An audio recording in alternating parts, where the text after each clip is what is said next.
Och nu i ettan Aktuellt. Och här i tvåan dags för den andra fristående delen av den uppmärksammade amerikanska rättegången mot anställda vid barndaghemmet Little Rascals. Anställda som åtalats för påstådda sexuella övergrepp mot barnen. Efter senare rapport följer en debatt med svensk anknytning. Och från och med nu och fram till klockan 1 i natt kan man också ringa till Rädda Barnen på telefon 08 698 90 00. Alltså 08 698 90 00. Och där svarar representanter för Rädda Barnen och ansvariga för programmet. Här är alltså andra delen av Barn, lögner och terapeuter.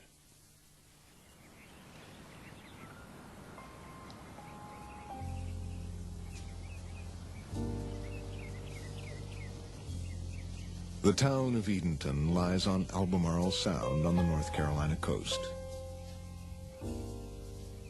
It's an old colonial town, founded in the early 1700s. A town of about 5,000 people. Church-going, conservative, proud of its history and tradition. This is the oldest courthouse in North Carolina, and it's probably one of the oldest continuously used courthouses in the United States. Okay, come on, we'll go up and see a teapot. Once the unofficial capital of North Carolina, Edenton and its citizens fought for their country, for independence, and the Bill of Rights. They were legislators and lawyers, and one of them, James Ardell, was appointed to the first Supreme Court by George Washington. His words in defense of the law are etched in stone on the wall of the new courthouse in Edenton. It's a court where the rules seem relaxed and the cases unsurprising. We have a whole court every Tuesday. Any particular Tuesday any better than any other? Alice Twitty is the court clerk. She's worked here for 25 years in a job she loves. But for the last 4 years, she's sat only a few feet away from the files of the worst criminal case in Edenton history. The records of her daughter, Elizabeth Betsy Twitty Kelly. Betsy is a defendant in one of the largest child sexual abuse cases ever, with 90 preschool children allegedly abused by 7 people in the Little Rascals daycare, which she owned with her husband, Bob Kelly. Bob Kelly's trial opened in August 1991. It would last 8 months. At the same time, Scott Privet, a video store owner and a friend of Kelly's, was in jail awaiting trial. Robin Byram and Don Wilson, 2 daycare employees, were out on bail awaiting trial after spending over a year in jail. By the time of Bob's trial, Betsy had been in jail for almost 2 years. All her requests for reduction of bail, which was close to $2 million, had been denied. Her family was unable to raise the money. Neither her sister, Nancy Smith, nor her father, Warren Twitty. We're a family, a very close family. I imagine we're close in a lot of families.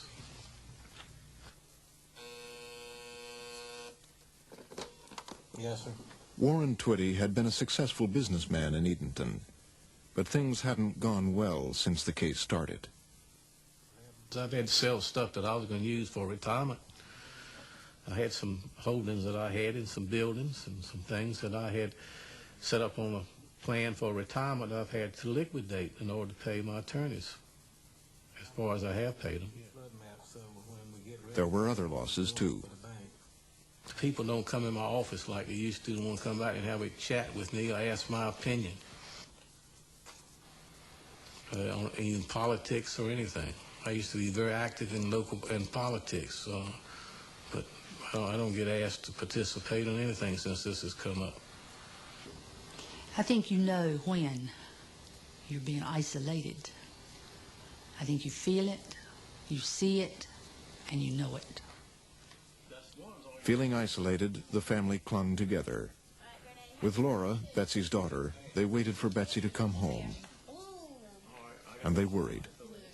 With so much time gone by, if her bail were reduced, would they still have the money to pay it? Then, in the middle of Bob Kelly's trial, in September 1991, Betsy had another bail hearing. I'd been told so many times that this was going to work, this was going to be the time, this was going to be the good time, and it never was. I just didn't know if I could go through all of that again. Seeing my family, the tiny spark of hope that this might be the time. The collapse of communism has taken place since he signed this order. And I submit to you, Your Honor, that it is common sense that when one is put in a prison cell, presumptively innocent, grown up in the American system of justice, believing in the right to a speedy trial, believing in the right to confront her accusers,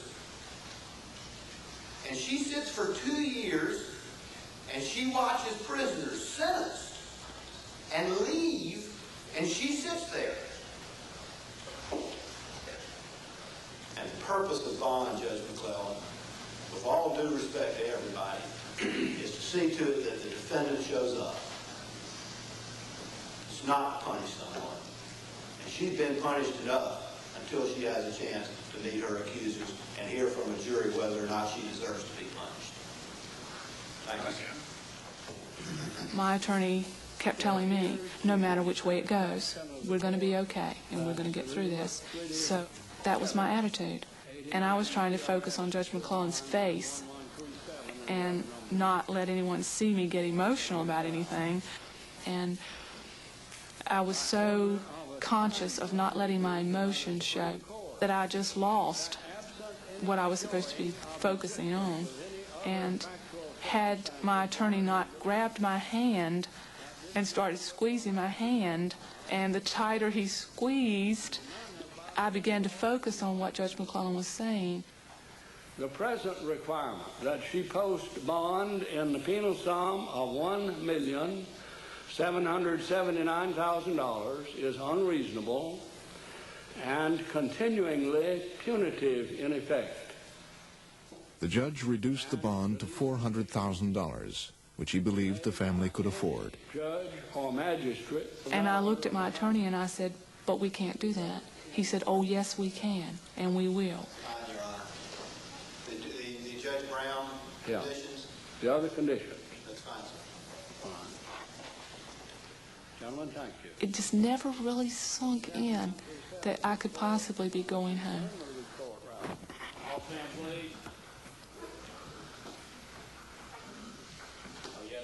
I left women's prison at 2 o'clock on Wednesday, so 2 o'clock today will be 2 days. And it's been good, very good. I want to make the very most of every moment because I've missed so much. I see that going across the bridge. And where did you see the flag? I've been outside a lot. I've seen a lot of family, friends. I've eaten. Mostly I've spent time with Laura, and we've spent time outside walking and enjoying being together. And what did you make on the spelling test? 88. How many did you miss? Well, I missed neighborhood in my sentence at neighborhood. Twice? Just plain neighborhood. How did you spell neighborhood? Neighood.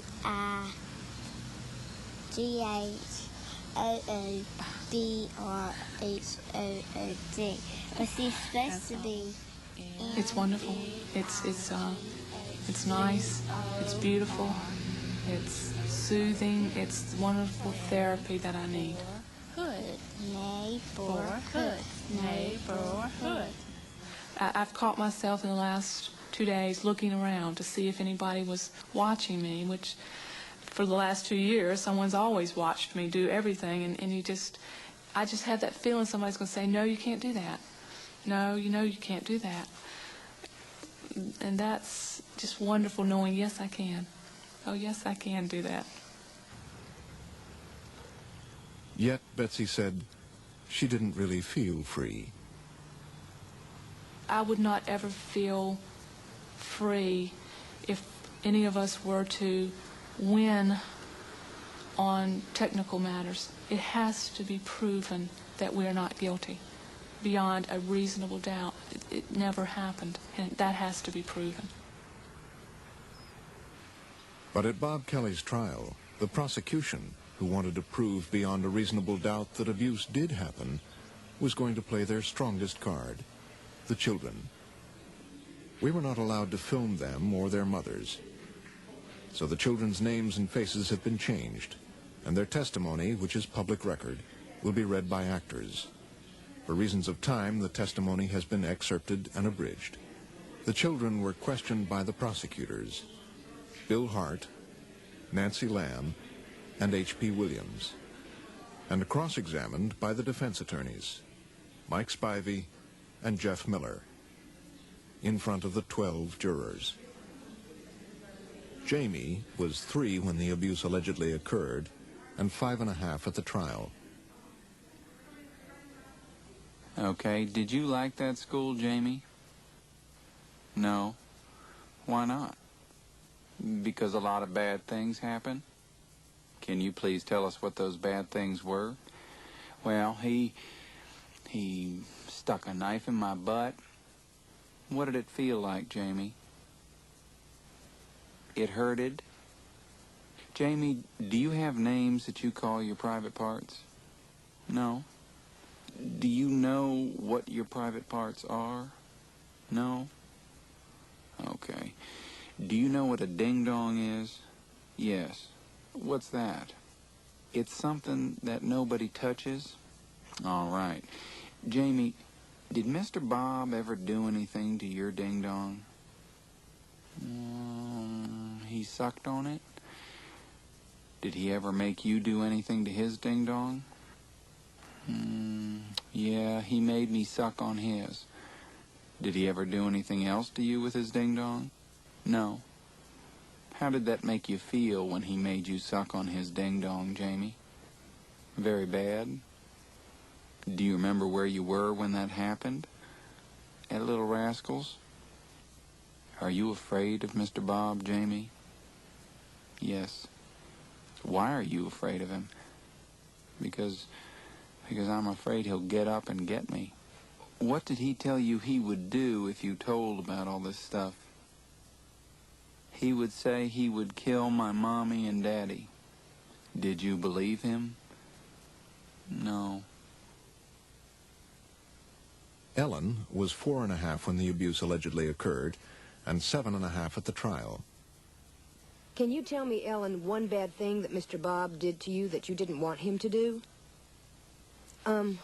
Well, he put his penis in my private. Are you talking about your front private? Yes. How did that feel, Ellen, when Mr. Bob did that to you? Not good. Now, was there something else that Mr. Bob did to you that you didn't like, besides putting his penis in your privates? Yes. Can you tell me something else that he did that you didn't like? Put a pencil in my private. How did that feel when Mr. Bob put a pencil in your private? Yucky. Now, did Mr. Bob ever put his penis anywhere besides in your privates? Yes. Can you tell me where? In my bottom. Did you want to tell your mama about what was happening to you there? Yes. But did you ever tell her while you were still going there? No. Why didn't you ever tell your mommy, even though you wanted to? Because Mr. Bob said that he would kill my mommy and my daddy and me if I told. Did you believe him? Yes. A few of the jurors described their reactions. Juror David Williams. tears was coming out my eyes, and I have grandkids also, and I can tell when a child is telling the truth. I know when I make up a story, I know when the truth. I've been around long enough. I love kids, and like my own. But I can tell when one is telling the truth. Susie was 4.5 at the time of the alleged abuse, and 7.5 at the trial. Do you remember anything else that Mr. Bob did to you that you didn't like at Little Rascals? He put his penis in my, hiney. Did that happen one time, Susie, or more than one time? More than one time. Do you remember, what times of the day, if it was more than one time that it happened? Juror Dennis Ray. Nap time and... Without the children's testimony and getting up and seeing their actual demeanor, there was even some cases where the children, when doing cross-examination, corrected the defense attorneys. They would say something like, did this happen? And the child would say, no, that's not what happened. I told you this is what happened. They were very concise in what they were saying. Andy was just 4 at the time of the alleged abuse and 7 at the trial. Do you remember Ms. Betsy? Do you remember who she is? I didn't for a while, but since you mentioned it, now I do. Okay. Tell me about Ms. Betsy. Did you like her? No, sir. Okay. Why didn't you like Miss Betsy? Because she did bad things? What kind of bad things did she do? She would touch kids where she wasn't supposed to.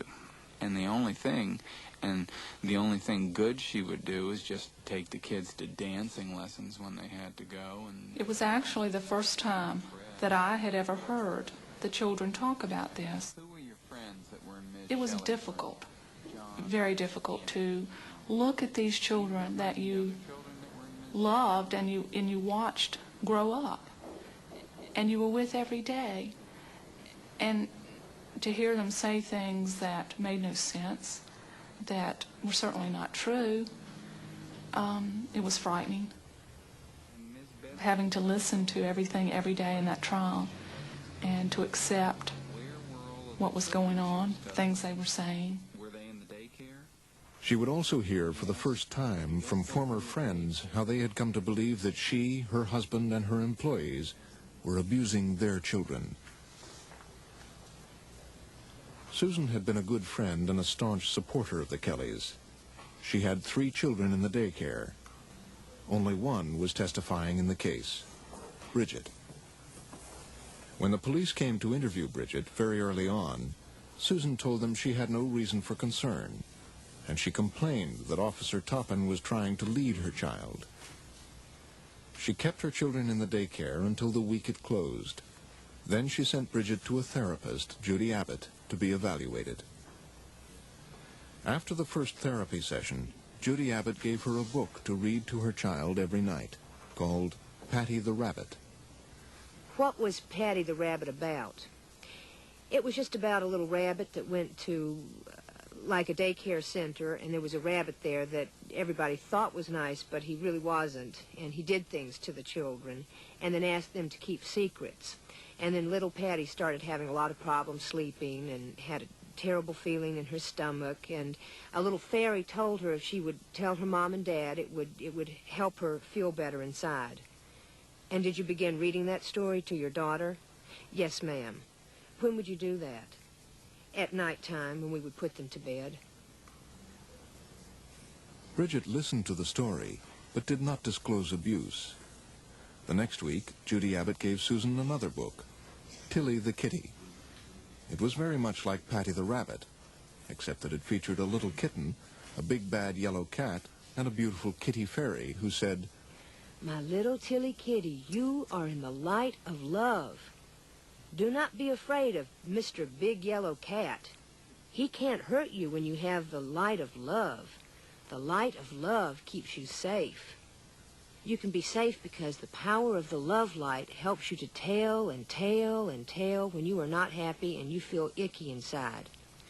Remember, you are only unsafe when you don't tell someone about those icky feelings. Icky secrets can hurt you. The power of the love light can make you safe and strong. Go for it. Tell, tell, tell. You have the superpower of the love light. Wow, don't you feel better? Bridget heard the story and still did not disclose abuse. The third therapy session, Judy Abbott gave Susan a third book to read to Bridget. Susan also began to question the child more intensely. She was asked by the prosecution to describe some of the conversations she then had with her daughter, which led to the child's final allegations of abuse.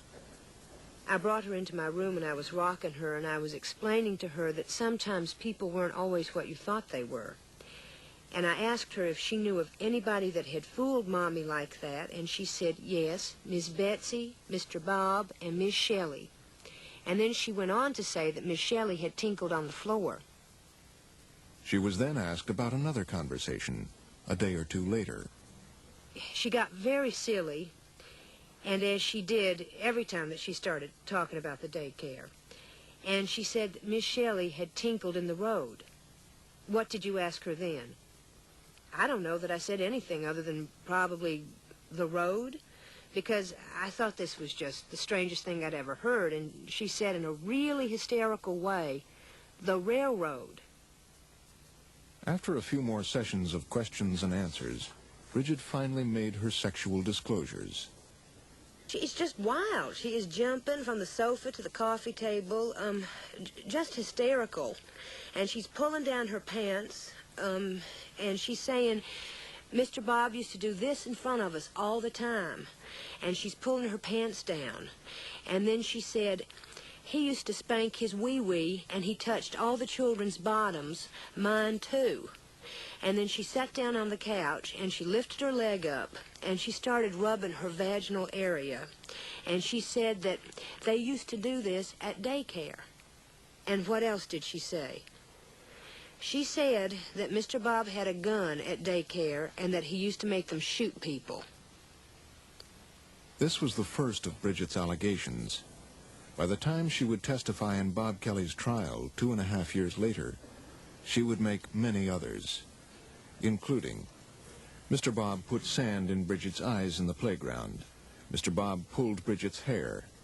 Mr. Bob had another little boy stick his finger into Bridget's vagina and hiney while Bob took pictures. Mr. Bob made another little boy put his penis in Bridget's vagina and in her mouth while Bob took pictures. Bob and Betsy dressed up like witches and stood at the doorway and scared the children. Betsy stuck a knife into Bridget's baby sister's eye while Shelley laughed. Betty Ann dressed up like a witch and screamed at Bridget's baby sister while Shelley laughed.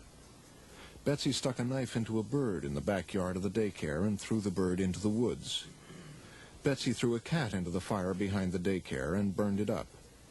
Dawn danced naked in the daycare. Bob shut Bridget up in the kitchen cabinet. Bob put his finger in Bridget's vagina and hiney while the other children were in the kitchen eating their snack. Bob peed in Bridget's mouth while the other children were in the kitchen eating their snack. Most of Bridget's allegations did not end up as charges, including her allegation that Bob and Betsy killed babies. She was asked about it by defense attorney Mike Spivey. Well, now, you told Ms. Judy that they killed babies at the daycare, didn't you? Yes. Okay. And where did that happen that you saw babies killed? I can't remember. Okay. Who killed the babies? Sometimes Miss Betsy or Mr. Bob. And how did they kill them? With a gun. Okay. Did they shoot them? Yes. Did you really see the babies shot? Sometimes. Sometimes you did? Yes. Okay. And now, did you see Mr. Bob shoot the babies, or did you see Miss Betsy shoot the babies? Both. Okay. What kind of a gun did they shoot the babies with? Some kind of black gun. It was a little, real little. All right. Was it loud when they shot the babies? Did it make a loud noise? Yes. And did the babies bleed? Yes. After the babies were dead, what did they do with them? I can't remember. Okay. Now, is that the truth, Bridget? Yes. Are you sure it's the truth, Bridget? Yes. Now, you understand you were taught in court school about telling the truth, right? Yes. And that everything you say has to be the truth, right? Yes. Okay. Now, is it the truth about Mr. Bob and Ms. Betsy killing the babies? Yes. Did they really kill babies? Sometimes. Sometimes. Well, now, when you talked to Ms. Judy, you didn't tell her that happened at the daycare, did you? No. You told Ms. Judy it happened in outer space, didn't you? Bridget, isn't that what you told Ms. Judy, that Mr. Bob and Ms. Betsy killed the babies in outer space? Yes. And you told her that you went to outer space with Mr. Bob and Ms. Betsy in a hot air balloon, right? Yes. Did you really do that? It was a spaceship. Okay, it wasn't a balloon. You went in a spaceship? Yes. Is that the truth? Yes. Is that the truth like all the other things you told us? Yes. And these are things that Ms. Judy helped you talk about, didn't she? Yes. The jurors tried hard to make sense of the testimony. It's hard to believe that most of this happened when a child was 2.5, 3.5 years old. And this is something that we were really amazed at, to the point that these children were so consistent over their stories. And the little inconsistencies that they had. Like one of them said that he rode in a spaceship. And then during the examination of the testimony, we found that they had went to the circus the Wednesday, I think, before that. And the child had ridden on, his favorite ride was a spaceship ride. So the thing started making sense. Not to all of the jurors. Roswell Streeter was disturbed. Them kids saw a lot of things. I mean, flying in outer space and hot air balloons. I mean, in my opinion, it's the same kid that said Mr. Bob stuck a finger in their rectum. That's the same kids that said that said, you know, they've been to outer space. And he shot babies at the daycare. You know, in my opinion, the jury supposed to look at all of that, not just the kids said Mr. Bob did that. See the dog? Juror Roswell Streeter is a 27-year-old industrial technician. He is married and the father of Erica, who is 2.5 years old. I mean, the majority of the jurors, they, you know, was a child saying Mr. Bob stuck his finger in me. I mean, that could be taken as face value. But all the bizarre stuff, riding on a hot air balloon, being carried into outer space, and, you know, why couldn't everything be taken at face value if that's the way we're going to do it? Roswell says that he couldn't stop thinking about the children's testimony. In my opinion, when the children stood up in court, or they sat in court and testified, there's no doubt in my mind that them children believed that something had happened. But the point is, well, that I'm concerned with, did it happen? I mean, what did they say? How did they say it? How did the children come about saying it? How many interviews did they have before they said anything?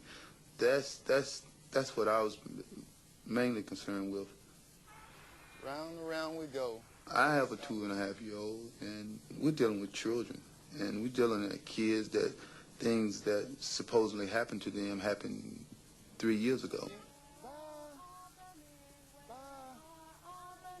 Here we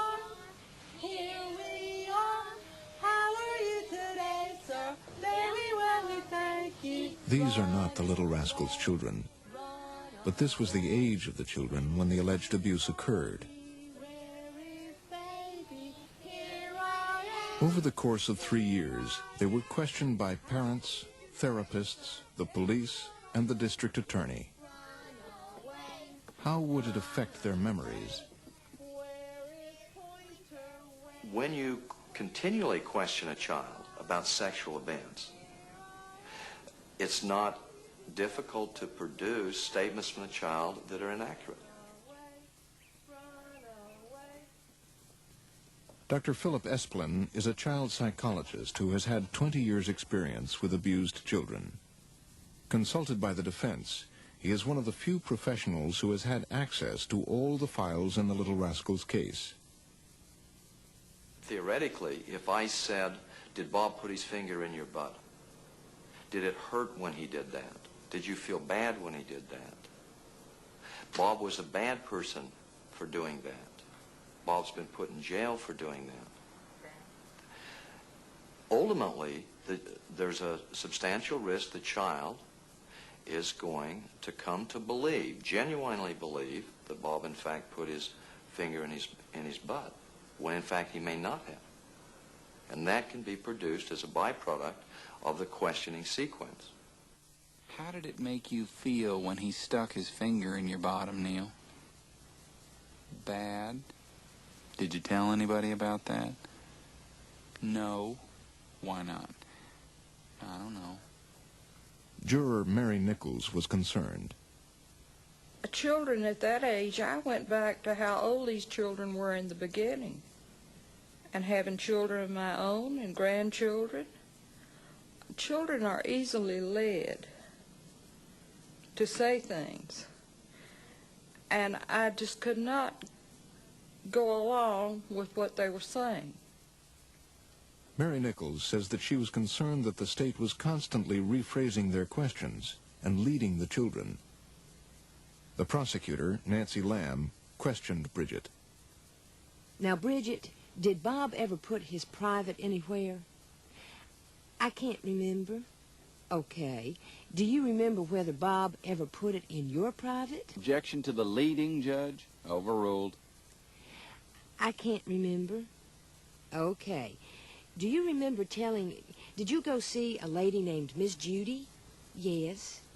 Did you talk to her about some things that had happened to you? Yes. And you still go see Miss Judy, don't you, sometimes? Yes. And do you remember telling Miss Judy that Bob put his private in your private? Yes. And did that happen to you? Yes. How did that feel? Bad. The defense lawyers, who felt that the children were being led by the prosecution, were powerless to stop it. Well, I think it's very clear they were led.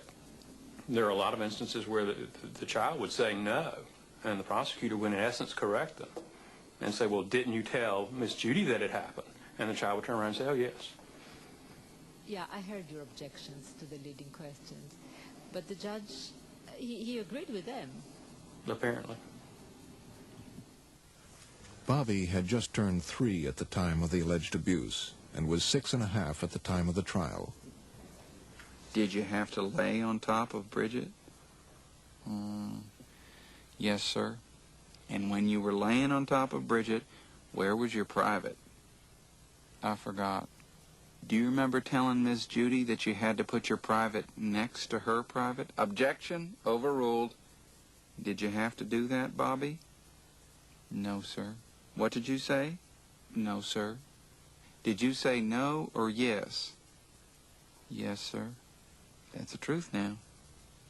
Yes, sir. The defense attorney, Jeff Miller, explained. The law is in direct contrast to the science. The science says that younger children, particularly preschool children, are the most suggestible age group of children, and that it's very dangerous to ask them leading questions. The law says that because of the young age, it's appropriate to ask leading questions. So we have that conflict of the psychology or the science and the law that leads to these kinds of issues in these kinds of cases. The dangers of leading a young child were demonstrated by Andy's testimony. Do you remember whether Mr. Bob ever put his penis in your mouth? No, ma'am. You don't remember that? No, ma'am. Did Mr. Bob ever put his penis in your mouth and you didn't want that to happen? Objection. Overruled. You said what now? Yes, ma'am. And did he do something when he put his penis in your mouth? No, ma'am. Did you tell your mother about that happening to you? Yes, ma'am. And do you remember a time where you ever had to do anything to Mr. Bob's hiney with your mouth? No, ma'am. Do you remember telling Dr. Betty that one time you had to lick Mr. Bob's hiney? Objection. Overruled. Did that happen? Did you ever have to do that you didn't want to do it? Yes, ma'am. That turned out to be a false charge. The real charge was Bob Kelly licking Andy, and not the other way around. The prosecution had made the child admit to something that was never charged. Consequently, that charge was dropped. But more than anything else, what bothered some of the jurors was that even the simplest charge had no physical evidence or eyewitnesses to support it. It just doesn't make sense. There was maybe 50 or 60 children at the nursery. Somebody had to bring those children there. Somebody had to pick them up. If there wasn't but 25 or 30 people bringing them, did they never see anything going on? They never saw anything wrong? Nobody in the town ever saw anything wrong? It just doesn't make sense. I was lying awake at night with this on my mind, worrying about it and worrying about what to do. And if I just had one thing that would convince me that he had done these things. And I couldn't come up with it.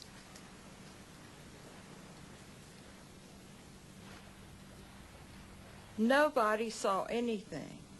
Yet these children went out on boats all the time. They rode around through the town. They went all kinds of places. But nobody saw them. How did they do it? Because Edenton lies on the waters of Albemarle Sound, there are boats everywhere. Many of the children's parents and friends had boats, and boats figured prominently in the children's allegations of abuse. What about going on a boat with Mr. Bob? Do you remember that? Yes. Tell me about that. Well, he pushed me in the water, and he said there's a shark, and he really did that at nighttime. He tricked us, and it was fake. Okay. You said that Mr. Bob pushed you in the water? Yes. Each child had his own boat horror story. While Jamie was pushed into the water by Bob at night, Brad saw Mr. Bob throw another little girl into the water, and he, Brad, dived after her and saved her. Brad was 4 at the time, and he had attended Little Rascals only occasionally. What happened to Kathy? She got thrown in the water with Mr. Bob threw her in the water. Okay. And what did you do when he threw her in the water? I saved her. Okay. How did you save her, Brad? What did you do? I swam. Okay. Was the water deep?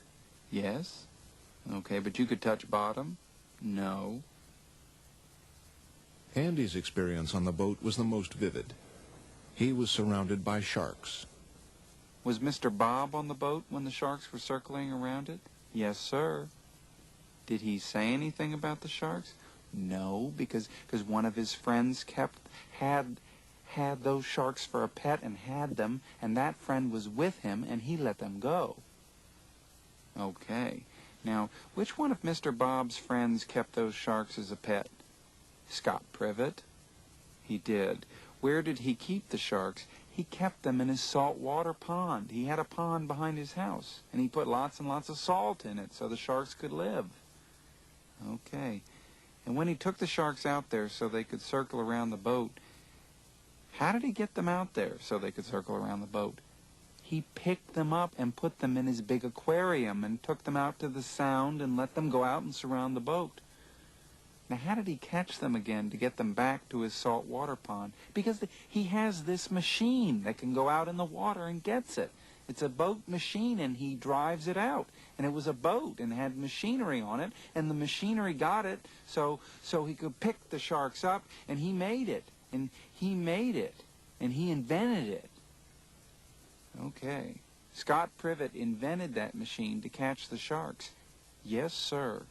And you saw it catch the sharks out there, Andy. Yes, sir. Is that the truth? Yes, sir. Are you sure? I'm sure. Juror Marvin Shackelford, a 54-year-old factory worker, said he was perplexed. The children they told it that Bob Kelly put them on a boat and carried them out in the water, and there was sharks swimming all out there. Said Bob Kelly took one of the children, threw them overboard, and this 2-year-old child said he had to jump overboard and save him. It sounds like a fairy tale. It didn't make any better sense to me. It all seemed to sound just like something that a 2 or 3 or 4-year-old young would dream up, and they believed it all. Did you believe it all? Everything? Everything. Yes, because at once I sound like a fairy tale, but a child is 3 or 4 years old. They can't get it all out, but they try to tell you the best of their knowledge, and so I believe them. What was the hard evidence? That's a good one. What was the hard evidence?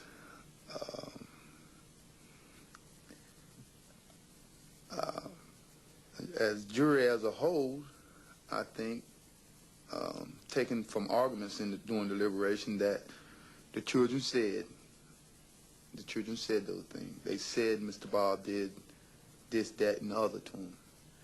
If you want to take that and call it hard evidence, in my opinion, you're gonna probably get the same outcome as what happened with Bob, a guilty verdict. That was the hard evidence? The children? Yes, it had to have been. I mean, in my opinion, it wasn't. The evidence wasn't there. I didn't see any hard evidence. In my opinion, I did not see any hard evidence. I didn't see any physical evidence. You know, I saw children get on the stand and say Mr. Bob did the bizarre things to him. And in my opinion, at that time that they testified, they believed that. You know, but I always would go back to what happened at the start of the allegation. What was going on with the children then? What did they say then? What were their parents saying then? Some of the parents said their kid was fine. They didn't want to hear this nonsense. You know, months later, everybody in Eatonton, I mean, concerned with the daycare was ready to hang him. I mean, that's strange. That's strange. I mean, I guess you call it hysteria. However it happened, the parents ended up believing that their children had been abused by many more people in Eatonton than just the 7 defendants. Peggy Brooks testified how she notified the police when her son told her that he was abused by a passerby. Do you recall an incident that occurred in November of '89 where you were driving down the street and a black man crossed the road carrying some balloons and got in your way? Yes, I do. I remember that. And you basically called him a stupid idiot or something to that effect? I had to stop the car for him to cross the street. Inconvenienced you? Uh-huh. And your son was in the car with you on that occasion, is that right? Yes, he was. We were going to school. After you made the remark about the man, your son then told you he was one of the people that did bad things, didn't he? Yes, he did. What kind of bad things did your son tell you this man had done? He told me he put his pee-pee in his bottom. Did you report that to the police or the prosecutors? I'm sure I did. If you believed and prosecuted every person that these children claimed abused them, you would have had more than 30 defendants out of the town of Eatonton who committed some form of abuse against these children. And somewhere somebody drew a line and said, we believe what they say about these 7, we don't believe it about everybody on the other side of the line. And all I can say for those people on the other side of the line is they're mighty fortunate, because it could have just as easily been them as it was these 7. Peggy Brooks also testified how her child suddenly announced that he had been abused by Nancy Smith, Betsy Kelly's sister and Peggy's good friend. We had had a therapy visit and were on the way home, and just out of the blue, he said, "We have to get Miss Nancy in jail too, Mama." And I said, "What did Miss Nancy do?" And he said, "You know, the same things." I said, "Well, you need to tell me what she did." And he said, "She karate chopped me." And I said, "She did? Did she do anything else?" He said, "Yes." I asked him if she hurt his private parts. He said, "Yes." And I said, "Can you tell Mama what she did?" And he said, "She hurt me." And I said, "You need to tell me how she hurt you. Did she hurt your pee-pee?" And he said, "Yes, she hit and kicked my pee-pee." And I said, "Did it hurt you?" And he said, "Yes. And she hit and kicked my bottom, too." And I said, "She did. Did she do anything else?" She put her finger in my bottom. "Mama, is Miss Nancy your friend?" And I said, "No, son. I used to think Miss Nancy's my friend, but apparently she's not." The children, they name over 20 people. I mean, the kid says Nancy did something to her, and the same kid said Betsy did something to him. Why is Betsy charged and Nancy's not? I mean, it's very confusing. It's still confusing to me today. I mean, some people go to jail the rest of their life, and some don't. You know. Oh, nice one. Do it one more time. Do it one more time. Nancy is Betsy Kelly's sister. There was a point after the 7 people were arrested that there was a rumor in Edenton that he, being Mr. Hart, was going to pick up 2 more people. And I had my bags packed. Yes, ma'am, I did. And it was a night I don't want to live through again. My husband was on the phone calling everybody we knew in case we needed bail money. It was terrible. It was terrible. It was a horrible night. But nobody ever came. Put your arms down. Let me see your pretty face. It's like almost everything I've been taught to believe in this country has just been trashed. Scott Privet has been in jail for 3.5 years, awaiting trial. 3.5 years. It's hard to comprehend sometimes that I've been locked up that long. Named by the children, Privet has been waiting to see what evidence they have against him. They can't have any evidence against me. It's impossible. They might create some evidence, you know. But as far as having anything real, no, because I didn't do anything. I've never been in the place again. I keep telling people that, and they just go, "Well, I'm shocked." I said, "Yeah, I'm shocked, too. For 3.5 years, I'm shocked." But no. If they got evidence, I want to know what it is. They didn't have any evidence in Bob Kelly's trial, did they? Whatever Scott Privet thinks about the evidence, it was enough for Bob Kelly's jurors to convict him on 99 charges out of 100. There was only one charge that the jury would find for the defendant and against the state. Bob Kelly was charged with having sex with Dawn Wilson in front of the children, and with having sex with his wife, Betsy, in front of the children. The witness was Susie, 7.5 years old at the time of the trial. When you saw Mr. Bob doing something to Miss Betsy, did you see him put his penis somewhere? Yes. Where did he put it? In her front and back private part? And when you saw him do this with Miss Dawn, can you tell me what you saw him do to her? Kiss her? Okay. And then what did he do? Put his penis in front and back part. And when he put his penis in her front part, did they stay still or did they move? Move. The jury would find Bob Kelly guilty of having sex with Dawn Wilson and not guilty of having sex with his wife, Betsy. They explained. She wanted this daycare so bad, I don't believe she would have jeopardized this in front of the children.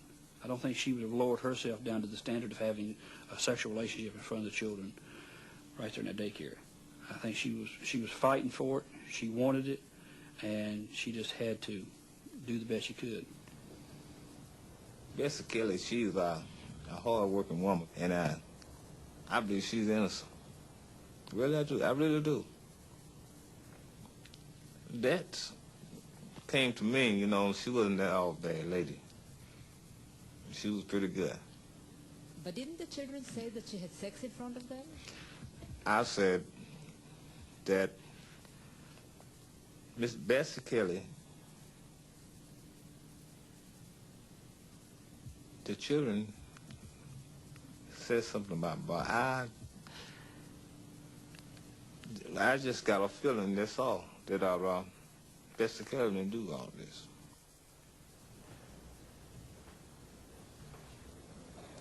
To this day, I really don't understand how did I go along with that. I mean, I really don't understand how I did that. We, the jury, felt that Bob Kelly was not guilty of having sexual intercourse with his wife in front of children. But the same kid said that Dawn had, but we as a jury came up with a guilty verdict on that. And that it was hard. It was very hard for me. It was easy for some, but it was very hard for me.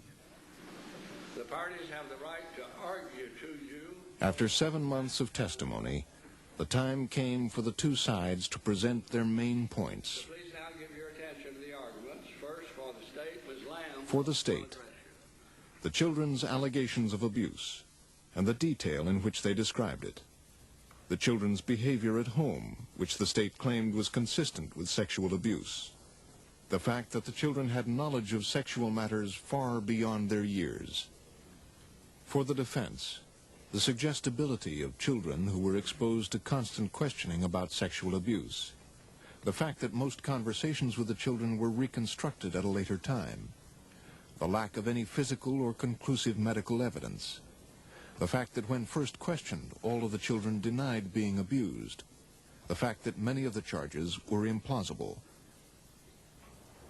Bob Kelly's case was finally in the hands of his jurors.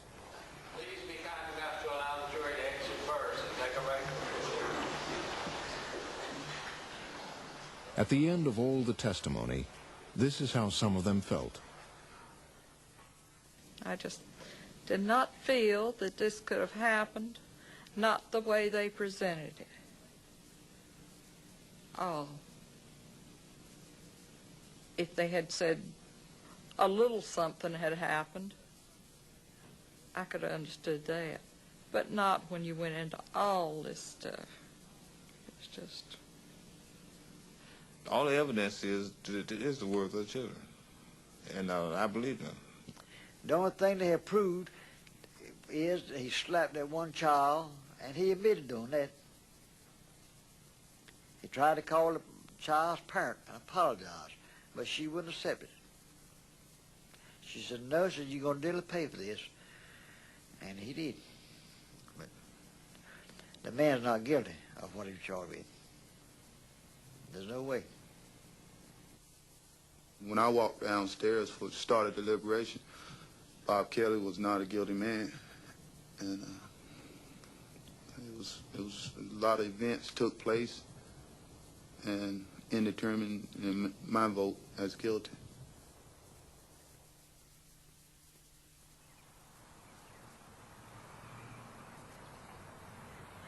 The jury was in deliberations. The atmosphere was very intense. It was emotional. It caused me a lot of problems I'm still dealing with now. And it was one-sided. There was a lot of hostility. That if you did not agree, then you could see the hostility. If you didn't go along with them, then you felt like you were sort of ostracized from the others. The majority of the jurors were dead set against having a hung jury. It was us, it was our decision, and we were determined we were not going to be a hung jury. We wanted either come out of there with one verdict or another. If he was innocent, I'd rather for him to come out innocent. If he was guilty, I wanted him to come out guilty. We felt like this was sending a message to the children. We were sending a message to Bob. We were sending a message to somebody else that we cannot make up our minds as a group on a decision. I was told that we wanted a unanimous decision. So that meant that we all had to agree on everything. Their task was difficult. From the start, the prosecution opposed their taking notes. Now they had to review 7 months of complex testimony. The trial progressed and went in from month to month to month. It was very difficult to keep up with it. It was, you kind of let things run together. You think, well, the children's testimony and try to relate it to the parents' testimony, and then you try to relate it to the different other individuals that's been on the case. And it's hard to keep up with it.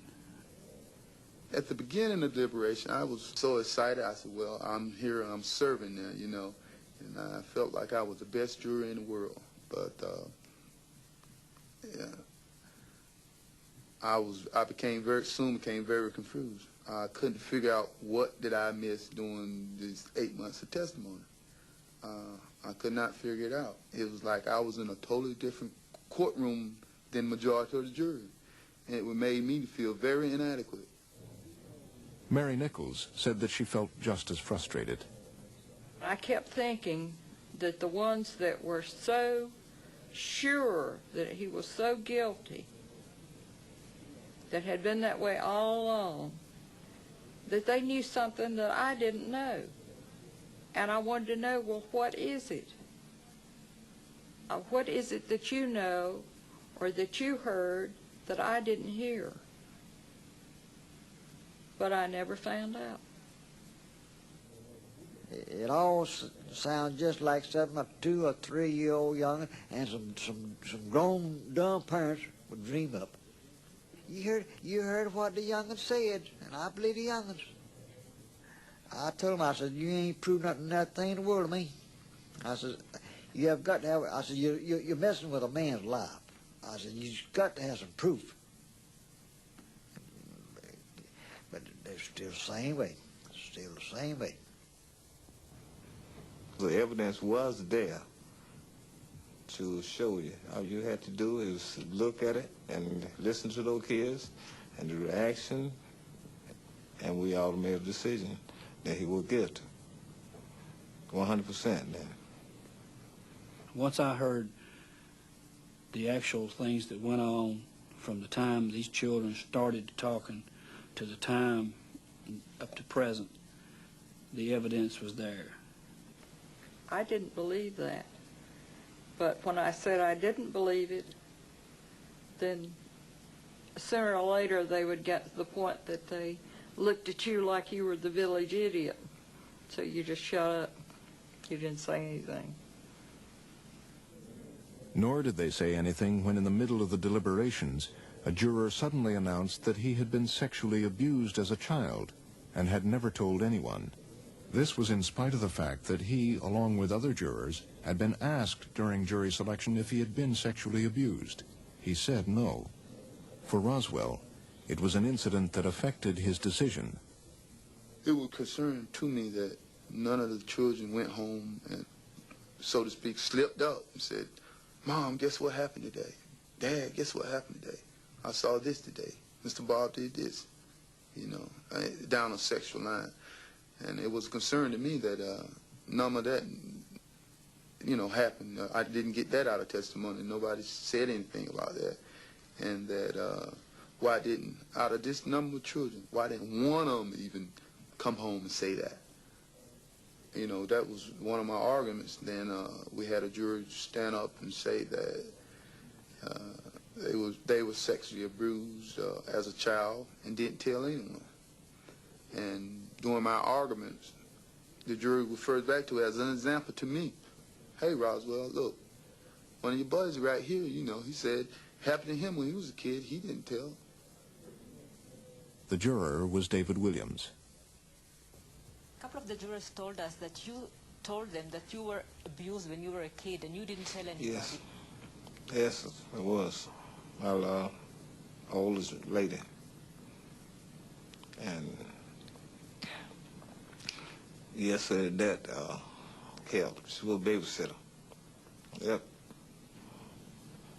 I didn't ever tell.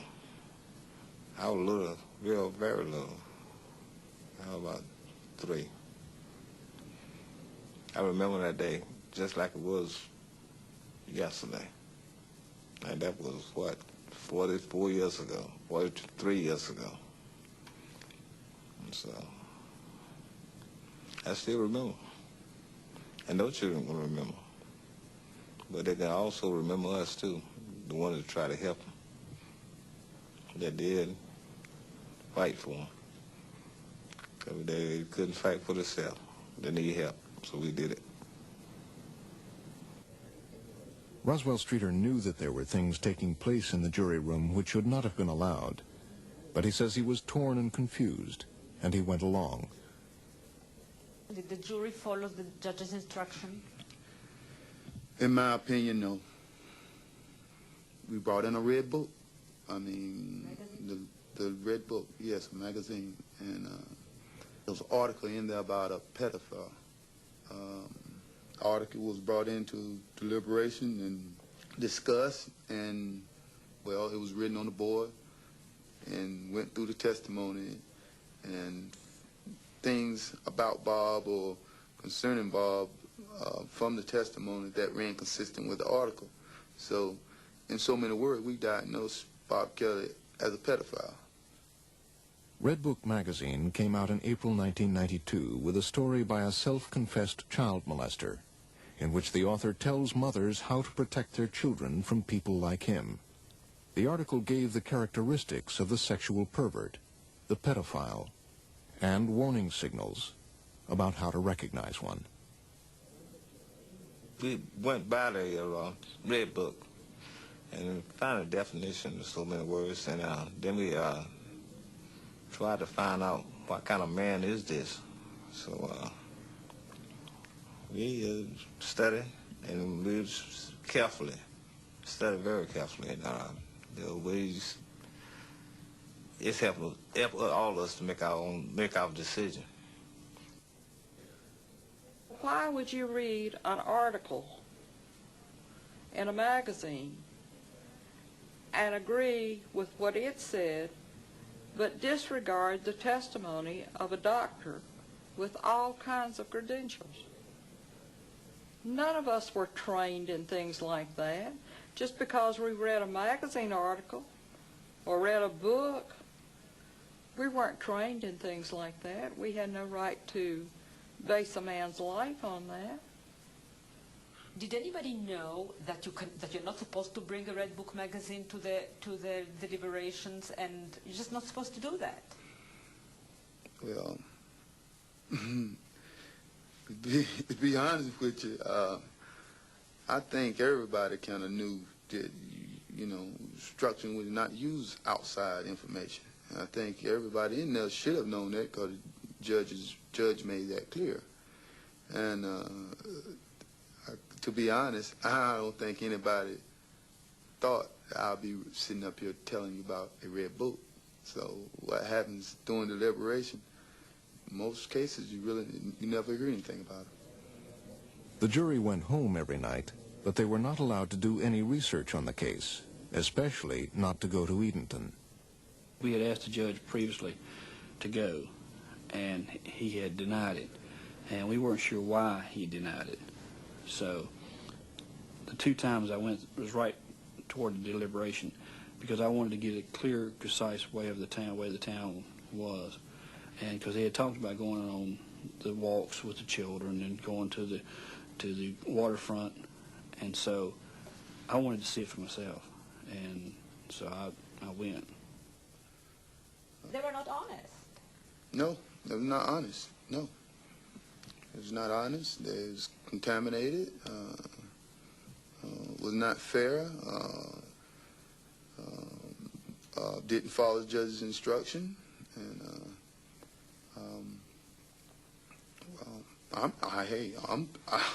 I'm guilty too. I can't say I I was honest in my answers to being selected for the jury.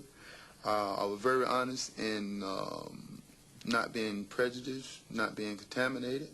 I sat and listened to everything, and I was very honest until I was influenced that my vote be guilty. I was very honest up until that point. And you know, hey, I'm human. I can say I made a mistake. By the third week of deliberation, they were drained and exhausted. My health was not good. I shouldn't have been there. But I was willing to do what I thought was right until it just got to the point where I couldn't. Mary Nichols was not alone. Marvin Shackelford also worried about his health. It's the first time in my life I ever been under pressure like that. And I hope it's my last time. They sat down and argued with every one of us, trying to make us change our mind to a guilty verdict. And it's like I said, I have done had one heart attack, and I sat there and argued and fussed until I started hurting in my chest, and I knew that I wasn't sitting there having a heart attack, so I finally agreed just to get out of there. But I don't believe justice was served on a man. I really don't. Roswell Streeter also felt the strain. I was a total wreck during the deliberation. I was totally wrecked.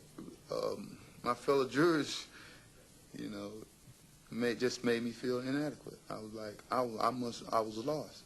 You know, I was like, everything that I thought I was hearing is, and putting it all together to see the whole picture of what I thought happened in Edenton was direct opposite of, you know, what majority of the juries felt. And, you know, like I repeat, these are people I respect. You know, I've been with them almost a year. I mean, we ate lunch together. We shared our family experience together. And these people I really respect. So to come in deliberation and I'm just 180 from the majority of the other juries, it was a big letdown. I mean, I struggled with anxiety, stresses, and I was very much confused. It was the 12th day of deliberation when Mary Nichols went home feeling drained. She said she couldn't sleep. My son-in-law knocked on the door, and he came in and says, "How are you?" I said, "Well, I'm not sure how much more I can take of it." I said, "I'm at the point where I just don't feel like that I can go on much longer."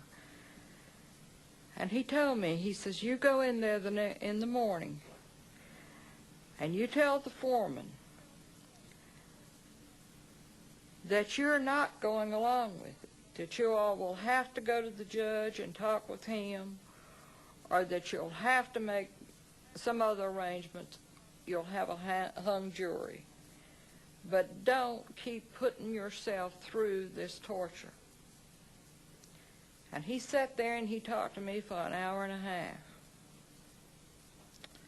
So the next morning I went in, and of course we voted every morning. And then when we started to talking about it, and I said, well, there was a lot that I still did not feel comfortable with. And when I did that, one of the other jurors, who had been so sure all along that he was guilty, said, "Let's go back to the very beginning and go through all the evidence." Well, I had heard all the evidence in the courtroom. I had listened to a lot of it in that deliberation room. And I couldn't see that that was going to do any good. So it ended up that I was just tired. And somebody said, "Let's put an end to this, let's get it over with." And I went right along with it. Voted guilty on all the last charges. And that was the end. And that was the end. We, the jury, attested by our below unanimously find the defendant guilty of first-degree sexual offense, guilty of taking indecent liberties with a child, guilty of crime against nature. Is this your verdict, so say you all? Yes. We, the jury, unanimously find the defendant guilty of first-degree sexual offense, guilty of first-degree. The words echoed over and over in a Farmville courtroom, Robert Kelly Jr. guilty of child sexual abuse. Tears and hugs. Parents call this a win for the children.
It's the worst nightmare anybody could ever live through.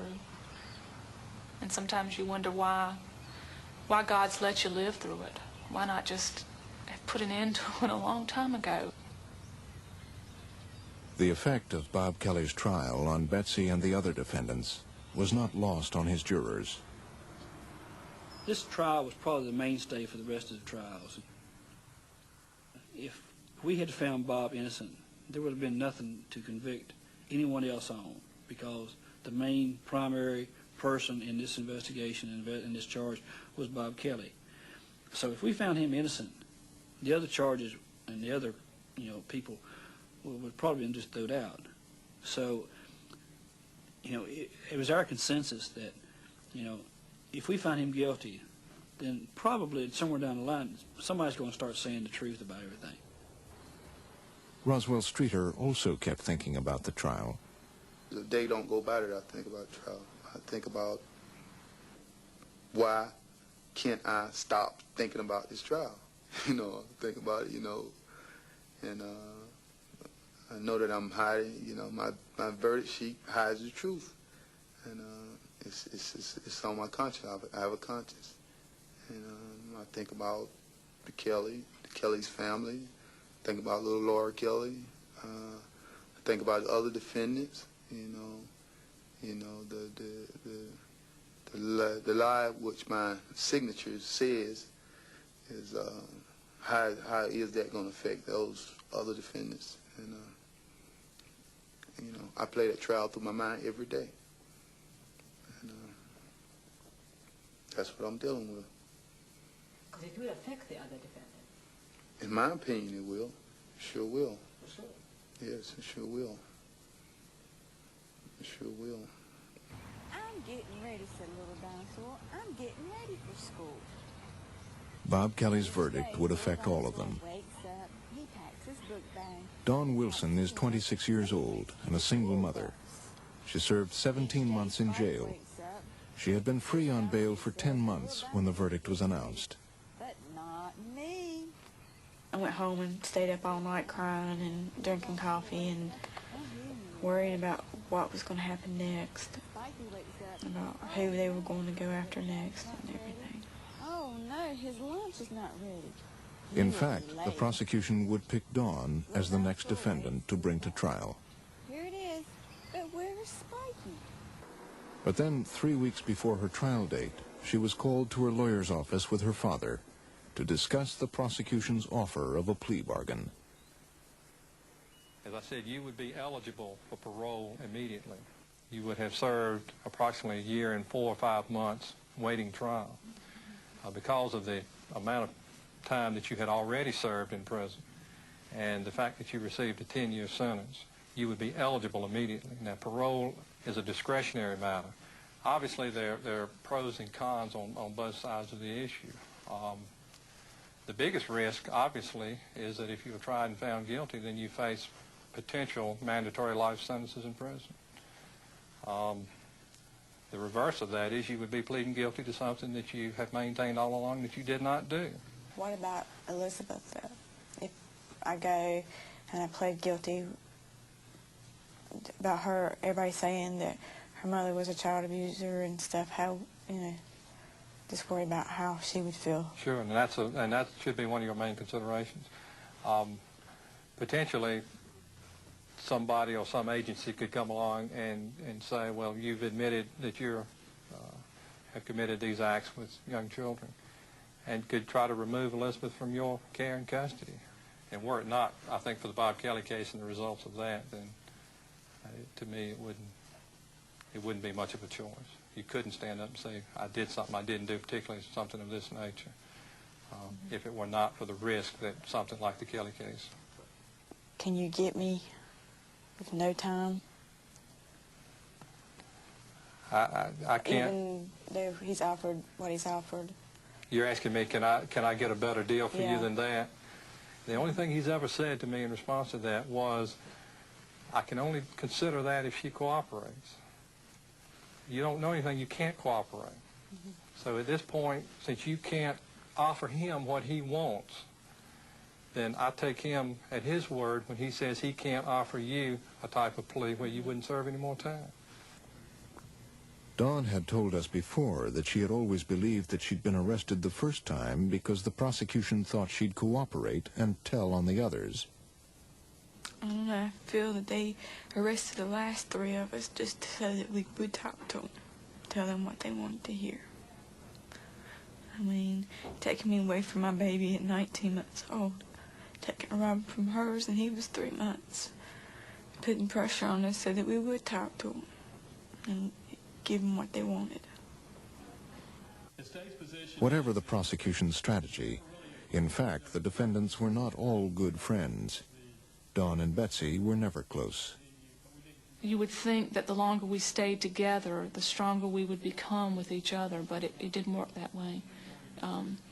Because she was so bitter and so angry. She felt that I was the reason she was there.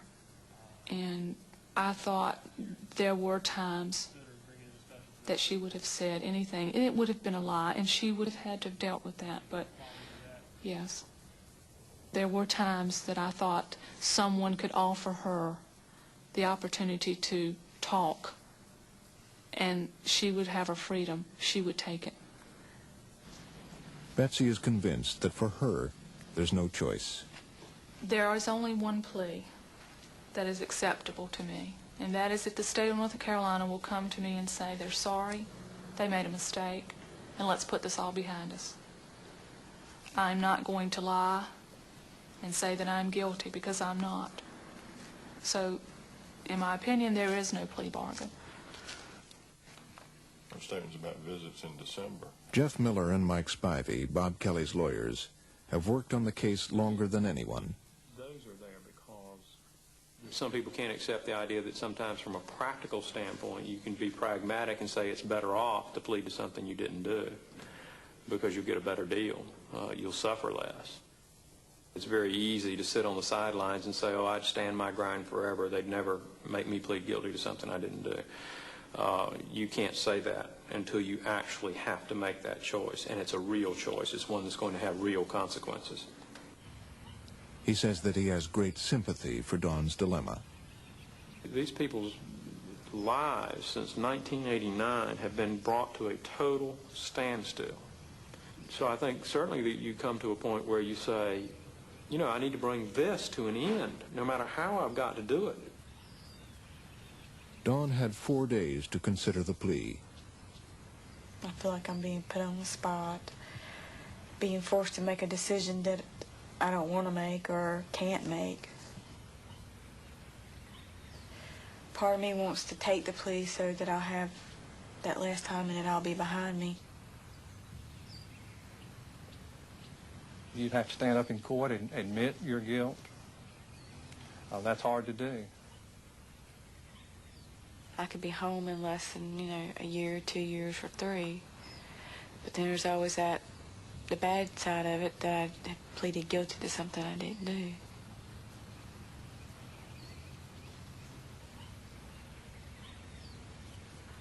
Elizabeth, can I come down with you? All right.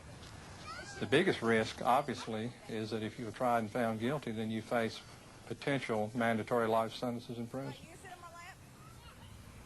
Losing my freedom, that scares me.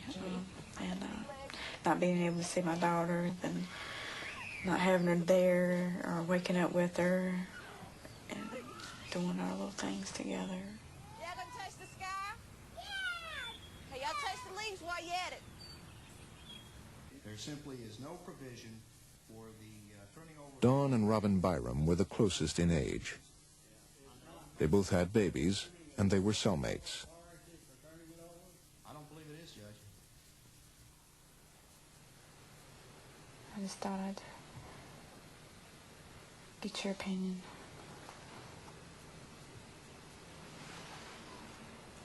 I don't know, Dawn. Stayed up, cried myself to sleep. Felt like just, I don't know, banging my head up against the wall at times. You just got to ride it out.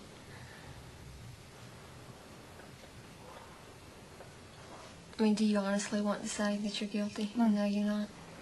I just feel like I'm between a rock and a hard place. I don't know. The only thing is, if you take it, though, we fought as long as we have now. Mm-hmm. And no matter what, you're never going to be able to prove to people that you were innocent if you admit your guilt. I'm not going to plead guilty. I'd have to live with that, and my child would have to live with it. And there's a chance if I have a trial that the jury will see my innocence, and then I won't have to go back at all. I'm going to take that chance.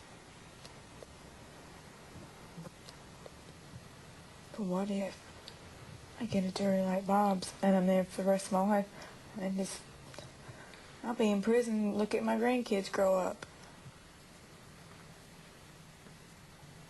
I believe it's all going to work out. If you pray hard enough, it's all going to work out, Tom. God's not going to let us sit in there the rest of our life. Bob might have to sit in there another year, but he's going to get out.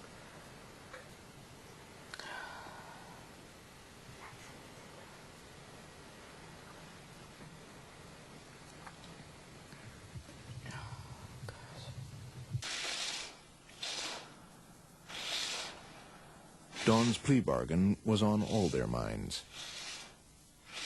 To be able to say, if I take this plea bargain, I will only have to go back and do a year, and then it's over.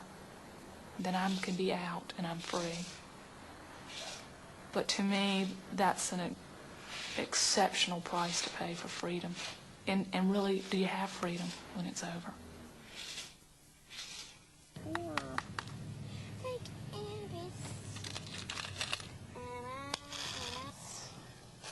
Betsy and her daughter Laura went to live away from Edenton.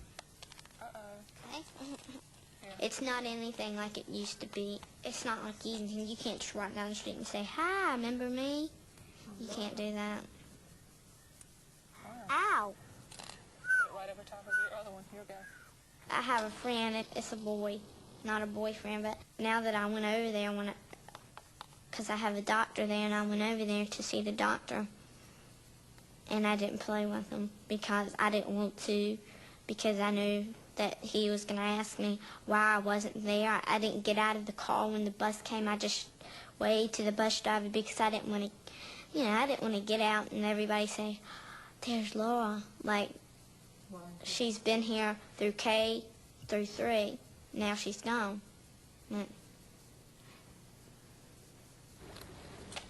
Under the terms of her bail, they live with Betsy's aunt.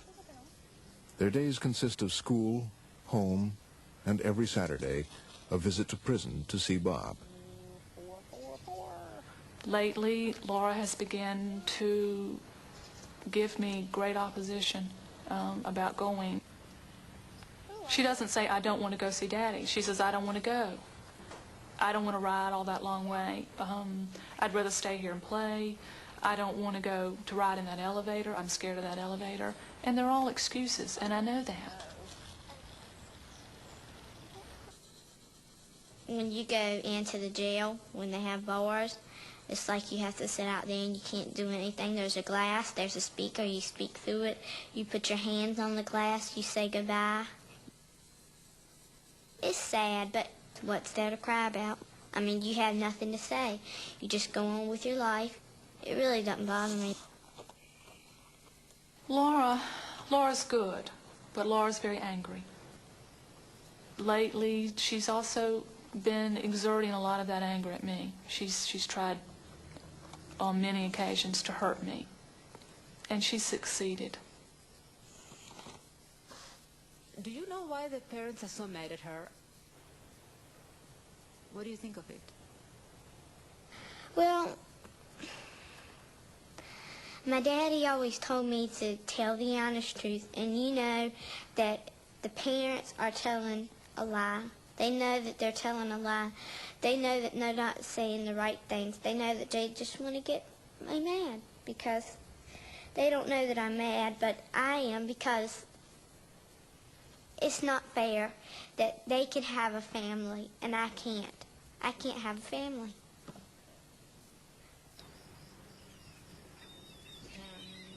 Now, Laura says she wants to live at her Aunt Nancy's house, afraid that the family she does have, her mother, might soon be taken away. We picked her up from school and said, Laura, you got to come live with us because they put your mother in jail.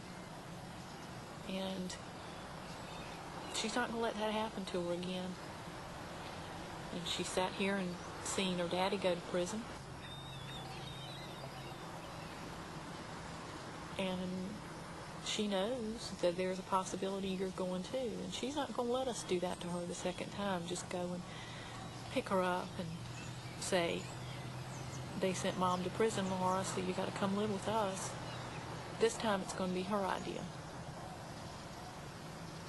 And she wants to stay with you. I know she does. I know, because that's what she says. But she knows that there's a good chance she can't do that. And there's no reason for it. But There's very little Betsy can say to comfort her daughter, since her future is so uncertain. And she's just not going to get caught off guard the second time. I have to wonder, why do you think that my trial is going to be any different than that? Well, I mean, first of all, there are lots of reasons. You have a different lawyer. It'll be tried at a different time. But it's basically the same facts. It's basically the same facts, but you're going to have all of the people a lot of the people going to testify will have testified before, maybe. We'll have them on record. We'll be able to compare their testimonies. But the biggest difference is, to me, and what gives me the most hope, is that you were not the focal point of the last trial.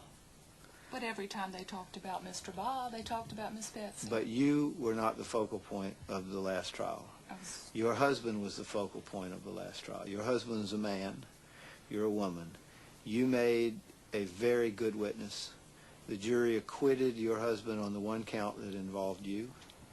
And I believe that jurors have a much easier time convicting men in these cases than they do women. So I sat there, I listened, I believed, and then suddenly everything just went bizarrely out of control. But the other thing you have to remember too is you're going to have 12 different jurors. That's true. And we don't know who they'll be, but we know they'll be different. They could be worse. And they could be worse.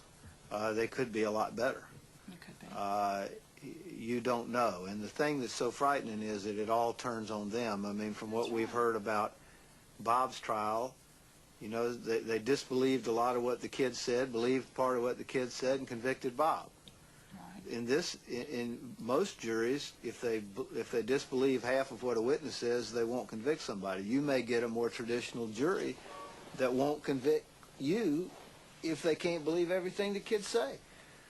Yes, it'd be a whole lot nicer if Bob had won, because we wouldn't have to worry about our trial. But the fact that he didn't doesn't make me believe less for a minute that you will win. But when his client leaves, Joe Cheshire is a lot less sanguine. This trial is the scariest trial I've ever had. I've tried political corruption cases, murder cases, rape cases, automobile accident cases. I've tried almost every kind of case you can try in criminal law. And this case is the scariest case for just exactly what I've said. You have people testifying, and you know that a large portion of what they say is absolutely impossible, that it cannot be true. And then you have a jury that has demonstrated that they're willing to accept a small part of what they say and reject the rest and convict someone. That's an awfully hard thing to combat, because generally what a trial lawyer does is try to impeach somebody's credibility. That is, show that they're not telling the truth in some areas so that you can impugn the importance of the rest of their testimony. Well, here that's obvious, and yet they convicted him. Joe Cheshire's fears notwithstanding, some of the defendants try to remain optimistic. Shelley Stone worked at the daycare. She spent a month in prison before being released on bail and went to live in the country with her 2 daughters and her husband, Romer. He says they believe in the system. You know that Dawn has been offered a plea and she's thinking about it. If Shelley were to be offered a plea, what will you say to her? What will you advise her? No, never. I will not let her do that. If she does and she argues with me, of course she might win out, but I'm not gonna go along with it. I'm not gonna go. If there's anything in my power to say that no deal, no deal, because she just hasn't done anything. She's a great woman. I wish I could say enough about her. I just can't. Shelley and Dawn had become very close.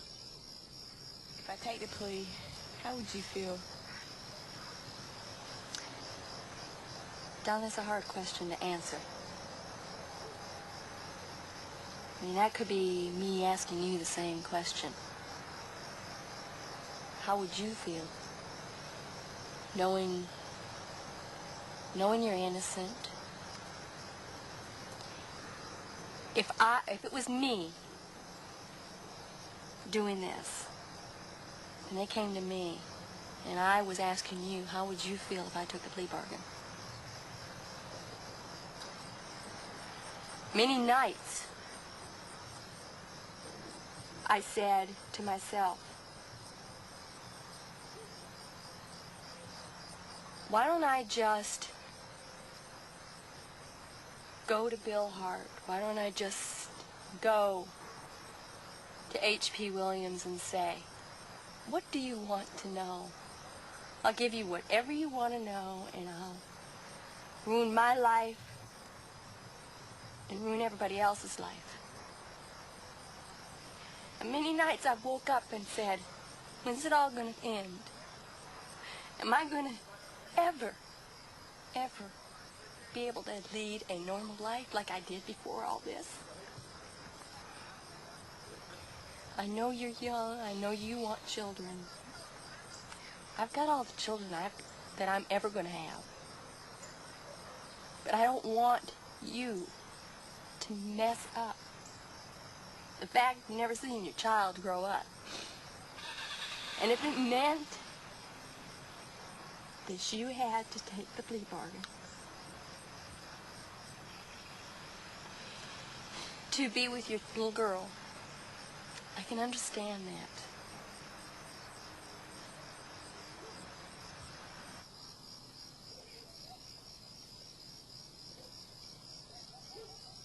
Almost 4 days have gone by.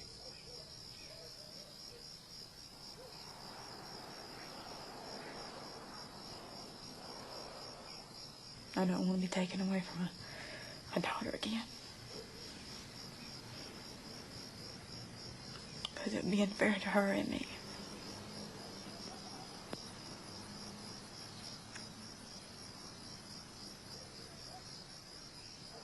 I don't know what to do.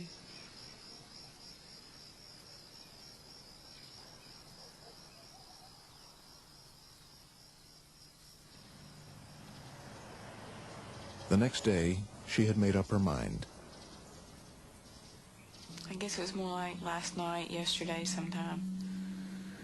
And I came home and just sat quietly by myself, nobody around, nobody to disturb me, no TV, no telephone, no nothing, and just sat and thought. Just decided then, Hart wants somebody to plead, and it's not going to be this child. Hart wants somebody to plead, she said, and it's not going to be this child. Why? Why did you decide that? Is this more for yourself, or is it because... Mainly for myself, because I want to prove my innocence. For yourself? And for Elizabeth. I don't want her to have to go through life. If I had taken that plea and somebody says, well, your mom pleaded guilty, and, you know, somewhere in her life, somebody's going to give her a hard time about that. And I would rather for somebody to say, well, your mom fought for her freedom and for her innocence, and for you. So I'm going to go on there November the 2nd with a fighting attitude and a winning attitude. No matter. Feel at peace? Yeah. I really do. I feel more at ease with everything. I feel like, you know, I can face the world, whatever it brings, I can handle it and I can deal with it. And No hesitations? No hesitations. No second thoughts? No second thoughts. Nope. None whatsoever. This Honorable Court for the County of Clemens has now resumed its sitting for the dispatch of its business. God save the state and this Honorable Court. Thank you. Good morning to you all. Dawn Wilson's trial opened on November 2nd, 1992, in Hertford, 15 miles from Edenton. While the jury was being selected, Dawn was offered another plea bargain, whereby she would have to serve a maximum of only 10 months in jail. She turned it down. The case would be prosecuted by Nancy Lamb and Bill Hart. Dawn's defense attorney would be Bo Simmons. Ladies and gentlemen of the jury, this case is about abuse. It's about sexual abuse of little children, preschool-age children, and it's also about abuse of trust. Dawn's lawyer also addressed the jury, telling them what he believed the state's case would be. As I have said, the state's case will be nothing more and nothing less than what these children between the ages of 6 and 11 come into court, take the witness stand, and tell you happened, and specifically what my client, they say, did to her. That's what the state's case will be. It will rise or fall on that evidence. Dawn took the stand and denied the charges. One of those charges, Dawn, is that you put your finger in the vaginal opening of Lauren at the daycare center. Did you do that? No, sir. Another offense now pending against you is that you put your finger in the vaginal opening of Dawn was charged with 7 counts of abuse involving 4 children. Did that ever happen? No, sir. One of those 7 charges is that you engaged in intercourse with Robert Kelly in the presence of Beth at the daycare center. Did you do that? No, sir. The children's parents were there, just as they'd been before. So were the children, 4 of the 12 from the previous trial, with similar testimony, except less of it. There was Ellen. She stuck a needle in my privates. Do you remember what the needle looked like? No. There was Melissa. She licked Mr. Bob's penis. Do you remember whether Mr. Bob's clothes were on or off when she did that? No, sir. Then came Susie. He touched what on Miss Dawn? Her front private part. And when you saw this happening, were Mr. Bob and Miss Dawn standing up, sitting down, or lying down? Lying down. And John. John, when you went to Little Rascals, did you ever have to do things with Miss Dawn that you didn't like having to do? Yes. Tell us what you remember having to do with Miss Dawn. Lick her? Where did you have to lick her, John?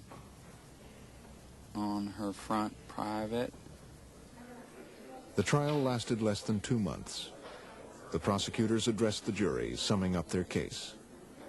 First, Nancy Lamb. Perhaps the saying has crossed your mind, you can't judge a book by its cover. This defendant has tried to portray herself to you as a sweet, innocent young mother of a little girl that she loves very much, who could not possibly do the things these 4 children have said she could do. Oh, poor Dawn. Oh, poor falsely accused Dawn. She made a concerted effort to make sure that you saw her interacting with that daughter in front of you as you would file into the courtroom after a recess. And she would be at the table, not out in the courtroom, back up at her table, hugging her daughter. Do you think she did that because she loves her daughter? She did it to build her facade, her cover. Don't be fooled by the cover of the book, Sweet Innocent Dawn. Open it. Look inside. That's what we've done for these months. And what you see and what you have seen and what the credible, believable evidence shows is that this book is about smut. The state's case was now clearly based on the word of the children. This case rises and falls on what the children said. And there has been nothing presented to show that you shouldn't consider these children as persons, that you shouldn't consider them to be eyewitnesses to these crimes. Ladies and gentlemen, these children did see things. They did go through the things that they've talked about, and they did their level best to come in here in court and sit in front of this crowd and talk about it. And the truth is that this defendant is guilty of each and every one of the charges that are pending before you at this point. Dawn's lawyer, Bo Simmons, talked about the lack of evidence. There's not one shred of physical evidence to support what the children say. There's no pictures, there's no videos, there's no fingerprint evidence. There's nothing. There's no physical evidence to support it. You remember these children, none of these children ever said anything about Dawn prior to the therapy process, and I went through with you yesterday and I showed you with each of these 4 children how many months it was into that process and how many sessions they had had before they ever mentioned Dawn Wilson's name. He asked the jury to remember that many things the children had said could not have been true. We know everything these children have said can't be true. What is the criteria? How do we know when they say something about Dawn Wilson it's true, but we know when they say something else it's not true? How do we make that decision? How are we supposed, as jurors, to sort out fact from what we know to be fiction? And Ms. Lamb, how dare you question her love for that little girl? That's the one thing that's genuine in this whole case, is how she feels about that little girl right there. And for the state to come up here and question that is unthinkable. At the end of the closing arguments, and just before the case went to the jury, Bill Hart made a dramatic gesture. We're going to add that to Mr. Simmons' pile, because that's evidence too. Now, none of that could have been evidence. What he added to that pot were the therapy reports.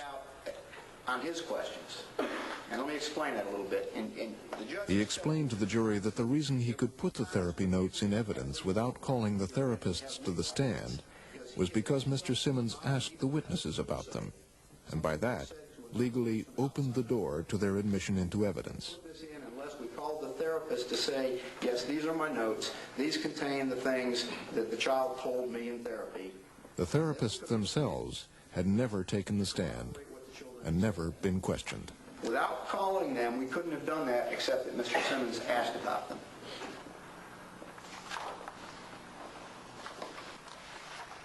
When Dr. Philip Esplin heard what happened in the courtroom, he was appalled.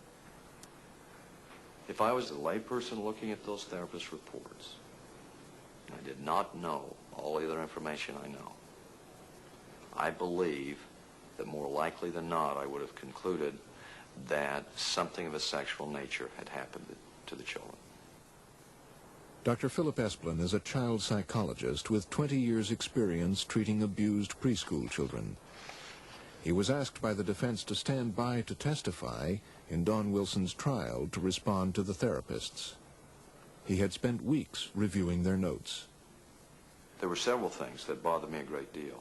The first thing that bothered me was that there was not adequate documentation and preservation of exactly what occurred in the therapy sessions. As a psychologist, I believe it's impossible to understand the context of children's statements unless you electronically record it. There's no other way to do it. The reports were mostly paraphrased summaries of sessions. Often a one-hour session would be summarized in less than half a page. Conversations that appeared as if verbatim had no audio or videotape to back them up. Words like child stated, child indicated, child disclosed abuse, child confirmed are used consistently. I would be very curious about what happened to produce the information that was represented in the notes. They don't tell us anything about how the information was obtained. I see a lot of evidence that the investigative procedures were fundamentally flawed and used methods that were highly suggestive and that could easily result in the children's acquiescence. There were methods like therapist Judy Abbott showing children satanic symbols to see if they recognized them, giving parents reading material to read to the children, and therapists giving children homework assignments to repeat allegations to their parents, encouraging the parents to have a nightly questioning session with the child about the alleged abuse. And they pushed those children, and they pushed the parents to push the children, and what that resulted in was incorrect information. I mean, we know some of it was incorrect. There's no question about it. Information like, Bob dressed like a clown and robbed the jewelry store on Main Street. John was locked in a freezing refrigerator and proceeded to eat the food. Toddlers were thrown into deep water. Body parts were lying around little rascals. Babies were murdered. How could the kids have come to say certain statements which we know were not true? How did those come about? Now we're left with trying to decide which statements are more believable. And that's risky business.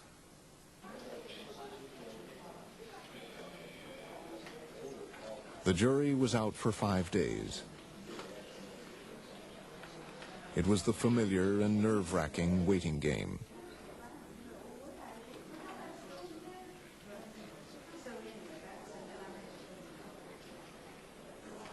The jury came in several times asking the judge for clarifications.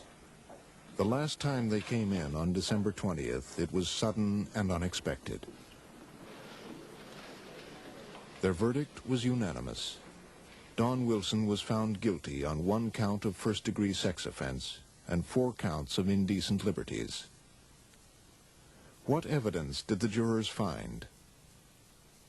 Hard evidence? No. I don't believe there was hard evidence. Not in this type of a case. There was just none. I didn't see any. Only 2 of Dawn's jurors agreed to talk to us. They said they saw no hard evidence, and significantly, they were not convinced by the children's testimony. I needed something other than the children saying it happened to them. The children were unable to remember what had taken place so many years earlier. So they relied on the therapy reports. Without the therapy notes, I don't think I would have been able to obtain a guilty verdict, just due on the lack of evidence. If I didn't have the therapist notes, my verdict would have been totally different. I could not have gone on just what the children said. I personally needed something more than just what the children said. I needed something to back them up. And your verdict would have been? not guilty. My verdict would have been not guilty if I didn't have the therapist notes. I needed the therapist notes to help make my decision. So prosecutor Bill Hart's legal maneuver had paid off. Because that's evidence, too. The jury was able to take the notes into the jury room without anyone to refute them. If I was a member of the jury and had some question after the testimony and then had reviewed the therapist's records, I would have convicted the defendant. Do you think she did it? No. Do you think she's guilty? No. Dawn Wilson was sentenced to life in prison. She was taken directly to the state prison in Raleigh, North Carolina, to begin serving her sentence. She will be eligible for parole in 20 years.